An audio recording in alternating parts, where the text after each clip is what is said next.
என் மகளை கடத்தி சென்றாரே ஆண்டி பண்டார் பித்தன் திரைசூடி அவனை போல ஒரு பண்டாரத்தை பிறவி செய்து அவன் கையாலை உபதி வாங்கி பூச வேண்டும் என்று சொல்லி அநேக மணிமார்களை அழைத்து ஒரு யாகமானது செய்து கொண்டிருக்கிறானா. இந்த யாகத்திற்கு யார் விஜயம் செய்கிறார்கள் என்று சொன்னார் நாரத மாதிரி விஜயம் செய்கின்றார். நாராயணம் நாராயணம் வருக நாரதரே வருக வருக நாராயணம் நாராயணம். தக்கமகராஜனே என்ன நலமாக இருக்கின்றீர்களா? நலத்திற்கு என்ன குறை? தக்கமகராஜனே உங்களை பார்க்கக்கூடிய நேரத்தில் எனக்கு சந்தோஷமாக தான் இருக்கின்றது. அப்படியா? சரி, அநேக முனிமார்களை அழைத்து ஒரு யாகமானது நடத்தி வருகிறீர்கள் அல்லவா? ஆமா. இதற்காக என்னை பார்த்து சந்தோஷப்பட அளவுக்கு நீங்க நல்லவர் கிடையாது. நாரதரே என்னப்பா? யாகம் தானே? ஆமா. யாகம் அது. எனக்கு ஒரு மகள் இருந்தாள். ஆமா. பார்வதி. சரி. அந்த பார்வதியை சுடுகாட்டை கட்டி காக்கக்கூடிய ஈசன் சிவசிவா பித்தன் ஐயோ திரைசூடி ஆண்டவா கடத்தி சென்று விட்டான். அவனை போல ஒரு பண்டாரத்தை பிறவி செய்து சரி அவன் கையால் விபூதி வாங்கி பூச வேண்டுமே என்று சொல்லித்தான் இந்த யாகமாக செய்கிறேன். தக்கமகராஜனே தங்களுடைய சித்தம் அதுவென்று சொன்னால் யாராலும் மாற்ற முடியுமா? நடப்பது நன்றாகவே நடக்கட்டும். நான் சென்று வருகிறேன். நாராயணம் நாராயணம் அப்படின்னு நாரதர் மறைந்தார். நாரதர் சென்ற பிறகு அந்த நேரத்தில் நினைக்கிறார், எப்படியாவது இந்த செய்தியை கைலாச மலையிலே சுபர்மானத்திலே சொல்ல வேண்டும். ஆகட்டும் என்று சொல்லி நேர கைலாச மலையிலே வருகின்றார் என்று நாரத பாபுரே. கைலாச மலையிலே வந்த நாரதர் என்னிடம் சொல்லுகின்றார், வந்து நின்று நாரதர் சிந்தையதில் வந்து நின்று நாரதர் சிந்தையதில் வந்து தேவதர் வழியே வழியே சொல்வார்.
நாரதர் இந்த செய்தியை கைலாச மலையை சென்று சொல்ல வேண்டும் என்று சொல்லி கைலாச மாமலையிலே வருகிறார்.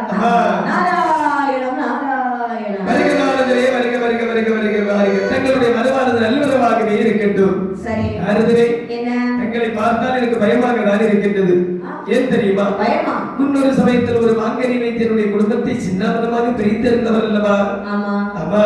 ஆகையால் தான் கொஞ்சம் பயமாக தான் இருக்கின்றது. நாரதர் என்றாலே எல்லாருக்கும் கொஞ்சம் பயம்தான். உண்மைதான். அந்த காரியம் என்ன? அதாவது இன்னும் ஒரு நற்செய்தி கொண்டு வந்திருக்கின்றேன். நற்செய்தி என்று சொன்னால் வெளியில விட்டு விட்டு வா.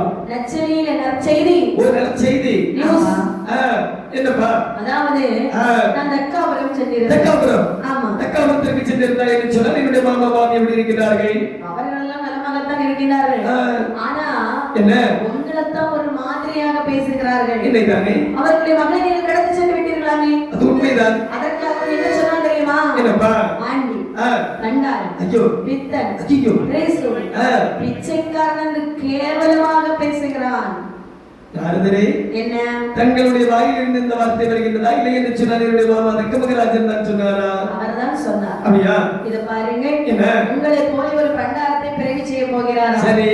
அவர் கையால விபூதி வாங்கி பூசுறன்னு சொல்லி ஒரு யாகம் செய்து கொண்டிருக்கிறான் தக்கன். உங்களை மாதிரி இன்னும் ஒருத்தர் பிறந்துட்டாருன்னு வைங்களே, உலகம் தாங்குமா? கண்டிப்பாக தாக்காது. சொல்லிட்டு போறேன். வருகிறார்கள். பார்த்தாலே உன்னை கொண்டு பேங்கி சுட்டு எடுத்து விடுவார்கள். நிற்கிறாயா? சரி, நான் போறேன். ஆகட்டும் என்று சொல்லி அதாவது நாரதமாமுனி சென்ற பிற்பாடு அம்மையை பார்வதி அனைத்தையும் கேட்டுக் கொண்டிருந்தாள். தாயான பார்வதியானவள் பகவானை பார்த்து என்ன சொல்லுகிறார்கள்? பகவானே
ஒருபோதும் இயலாத காரியம் அப்பா. இறைவா, திருமணம் முடிந்து இவ்வளவு நாள் ஆன பிறகும் சரி என் தாயின் தகப்பனை பார்க்கவில்லை அல்லவா? கண்டிப்பாக இல்லையம்மா. இப்பொழுதே சென்றேன் தாயின் தகப்பனை பார்த்து வருகிறேன். பார்வதி என்ன வார்த்தை சொல்லுகின்றார்? தக்காபுரத்திற்கு நீ செல்வதா? உன்னக பெண்ணக்க மகராஜன் என்னை அழைக்காமல் அதுவும் என்னை அழைப்பதற்காக மாகபெரும் யாகமானது ஒன்று நடத்துகிறார். சரி, அந்த வருடைய கோட்டைக்கு பரமன் மனைவி செல்லாம வெட்கம். சுவாமி, என்ன? நான் என் தகப்பனை பார்க்க போகிறேன். உங்களுக்கு வெட்கமாக இருக்கிறது? பார்வதி என்ன வார்த்தை சொல்கிறாய்? பரமனுடைய மனைவி மாதிரி பேசிக்கொள். சுவாமி, ஒருபோதும் இயலாத காரியம். இப்பொழுது தக்காபுரம் செல்கிறேன், தாயின் தகப்பனை பார்த்து வருகிறேன். கணவன் என்ன வார்த்தை சொல்கிறார்? அந்த வார்த்தை கேட்டு விட்டு நகரத்திலே அமர்ந்து கொள்ள வேண்டும். முடியாது, நான் சென்றுத்தான் வேண்டும். அப்படின்னு சொன்ன கணவனுடைய வார்த்தை மீறும் அளவுக்கு நீ வந்து விட்டாயா? தகப்பன் தான் எனக்கு வேண்டும், தாய் தான் எனக்கு முக்கியம். இதோ வருகிறேன். பார்வதி, என்ன நீ எங்கு சென்றாய் என்று சொன்னால் உன்னுடைய தாயின் தகப்பன் இறப்பது நிச்சயம். பார்வதி, இருந்தாலும் சரிதான், செத்தாலும் சரிதான். இப்பொழுது சென்று தாயின் தகப்பனை பார்த்தே ஆக வேண்டும். அப்படின்னு சொன்னால் போ. இதோ வருகிறேன். சண்டை போட்டுட்டு அம்மா கோபத்துல தாய் தகப்பனை பார்க்க வேண்டும் என்று பெயரேறி வருகிறார். சரி, அங்கே தக்காபுரத்திலே பார்வதி வந்த பொழுது தக்கன் வடக்கு முகமாக இருந்து ஒரு யாகம் செய்து கொண்டிருக்கிறார். தாயான பார்வதியானவள் வடக்கே வந்து என் இடம சொல்லுகின்றாய். வடக்கே வந்த பார்வதியால் மறுத்து தெற்கு முகமானார். வடக்கே வந்த பார்வதியால் திரும்பி கொண்டார் மேற்கு முகம். வடக்கே வந்த பார்வதியால் தெற்கு முகமானார்.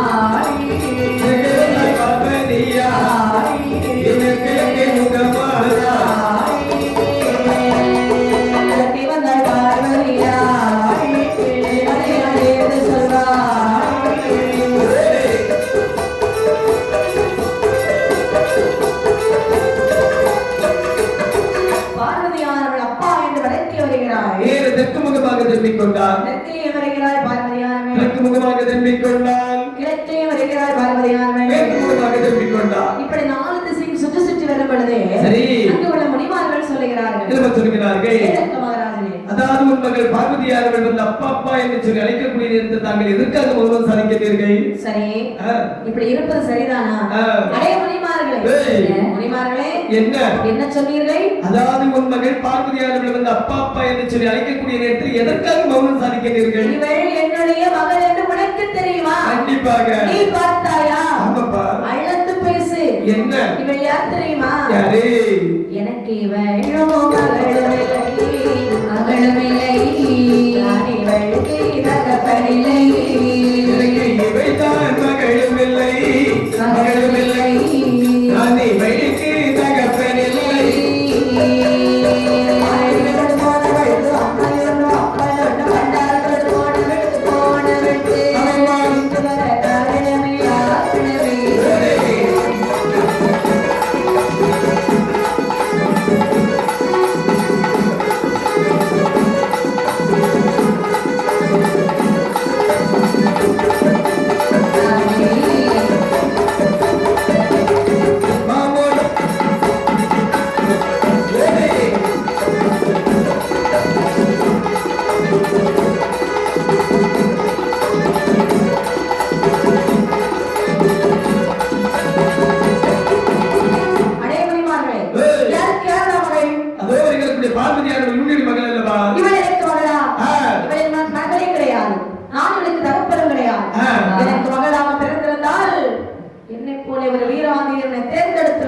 சரிங்கப்பா. அந்த சுடுகாட்டை கட்டி காக்கக்கூடிய ஈசனோடு ஓடிச் சென்று கேளுப்பாறை கோட்டை அதானே தகப்பன மகள வந்துவிட்டு அடியை பார்த்ததை என்ன வெளியே போடி. இத்தனை வார்த்தையும் கேட்டுக்கொண்டிருந்த அம்மையுமே பார்வதியார் மேல நிற்கின்றார். என்ன நினைக்கின்றார்? தக்க மகராஜர் நம்மளை 1000 பேசியிருக்கிறார். ஆமா ஏனென்று சொன்னால் 12 வருட காலம் வளர்த்த பாசம் இருக்கின்றது. ஆமா இறப்பு பிறப்பில்லாத நாதனை பேசும் அளவிற்கு என்ன இவனுக்கு வந்து விட்டது. இவனுக்கு என்ன உரிமை இருக்கிறது? விடலாமா? இனி விட்டால் இதுவும் பேசுவான் இன்னும் பேசுவான். ஆமா ஏய் அக்கா, என்ன யாரை பார்த்தடா ஆண்டி பட்டாரம் என்று சொன்னாய்? உங்களை பார்த்ததா? யாரை பார்த்தடா பிச்சைக்காரன் பரதேசி என்று சொன்னாய்? உங்களை பார்த்ததா? அக்கா, என்ன ஆண்டி என்று சொன்னாலும் ஆதிவரன் அவர் அல்லவா?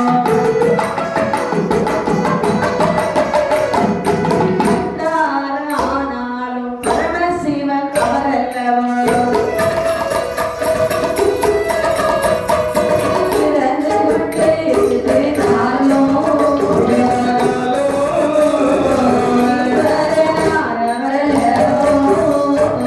இறந்து கொண்டு திரிந்தார்களோ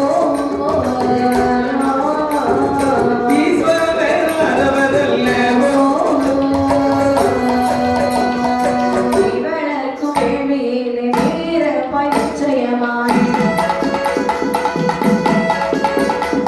அற்படந்த சுடலை என்று பார்வதியால் சாபமிட்டாள்.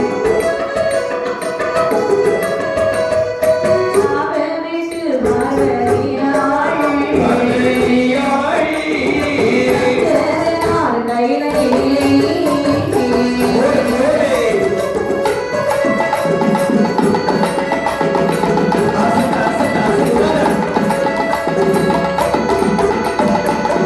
ஏதக்கா அம்மா ஆண்டி என்று சொன்னாலும் ஆதிவரை அவரல்லவா?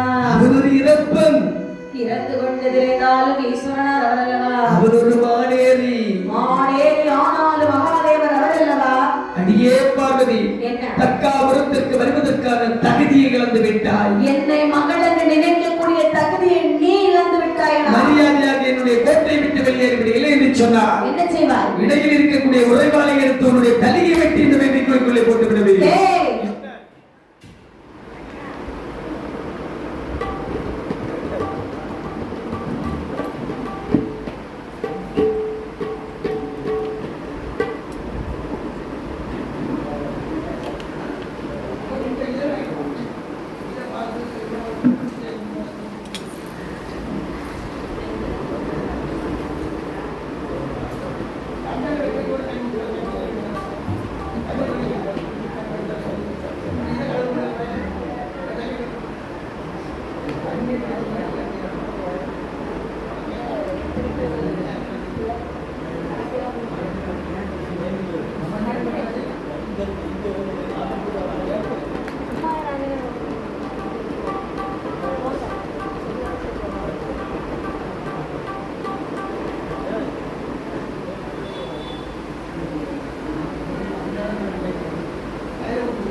ஹலோ. ஏய் ரக்கா, ஓய், இது வரே. என்ன? நீ ஏன் தலையை வெட்டிக்கிறடா வேள்விக்குள்ளே போட்டு சுட்டரிப்பது? ஆ, இன்னும் 8 நாளைக்குள்ள உன் தலையை வெட்டி ஆ, வேள்வி குளிக்கில் போட்டு சுட்டரிக்காவிட்டால் பார்வதி என்ற பெயர் எனக்கு தேவை கிடையாது. மரியாதையாக சென்று விடு. என்ன நீ வளர்க்கும் வேள்வியை இறந்து போவது எரிந்து போக சாம்பலாக கடவுள். ஆமா. அது மட்டுமே இல்லை, அவரை கொண்டு தவிடுபடி ஆகட்டும். போடி போடி பைத்தியக்காரி. தேவையானது சுடலைக்கிழமாக ஆகட்டும். மரியாதையாக சென்று விடு. அப்படி மட்டும் நடக்கவில்லை என்று சொன்னார். பார்வதி என்ற பெயர் எனக்கு தேவையே கிடையாது. அடேங்கப்பா. வருகிறேன் ஆகட்டும் என்று சொல்லி சாபத்தை கொடுத்து விட்டு சங்கரியால் வந்ததற்கு ஆதரித்துக் கொண்டு தக்காபுரத்தை விட்டு நேர கைலாசமலைக்கு வருகின்றார்கள். கைலாச மலையிலே வரும் பொழுது பார்த்து கொண்டிருக்கிறார் பகவான். என்ன உண்மை சொல்கிறார்கள். அவருக்கு அங்க நடந்தது தெரியாம இருக்குமா? முடியாதல்லவா? மனதுக்குள்ளே சிரிக்கிறார். ஐயா பார்வதி இருப்பதை கண்டு சொல்கிறார். என்னமா சொன்னேனே பார்வதி, சொன்னேனே பார்வதி, பார்வதி, சொன்னேனே பார்வதி, ஓயல்லோ விடுவாங்கி கொடுத்தாய் என்று சொன்னேனே பார்வதி, பார்வதி, ஓயல்லோ விடை வாங்கி கொடுத்தாய். ஆமாட்டமணி இந்த பொஞ்சொல்லை, இந்த பொஞ்சொல்லை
உங்களுடைய பேச்சை மீறி தக்காபுரம் சென்றது தவறுதான். சரி, ஆனால் என் தகப்பன் தக்கராக இப்படி பேசுவான்னு நான் கொஞ்சம் கூட எதிர்பார்க்கவே இல்லை. ஐயோ, உங்களை அவதூறாக பேசிய தக்கனை உயிரோடு விடக்கூடாது. கொல்ல வேண்டும் என்ற அம்மையை சொல்ல கோவிந்தால் பார்வதி தாயாரை பகவானுக்கு விபூதி மாறி அணியக்கூடிய நெற்றியில் என்று வேர்மையானது வந்து தழுவியதா.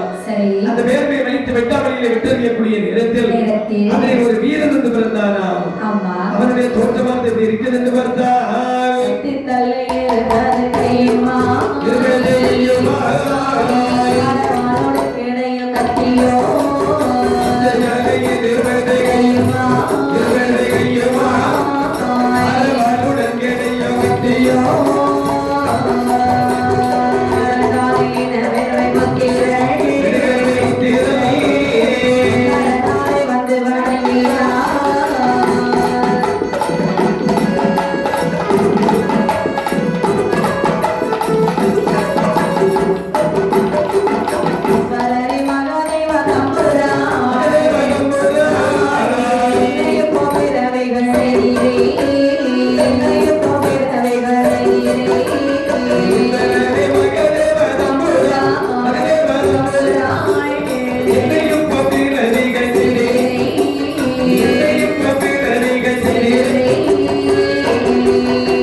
வாழோட கேடு என் கத்தி கண் நிமைக்கக்கூடிய நேரத்தில் கடுங்கோபத்தோடு வந்து கேட்கின்றார். தந்தை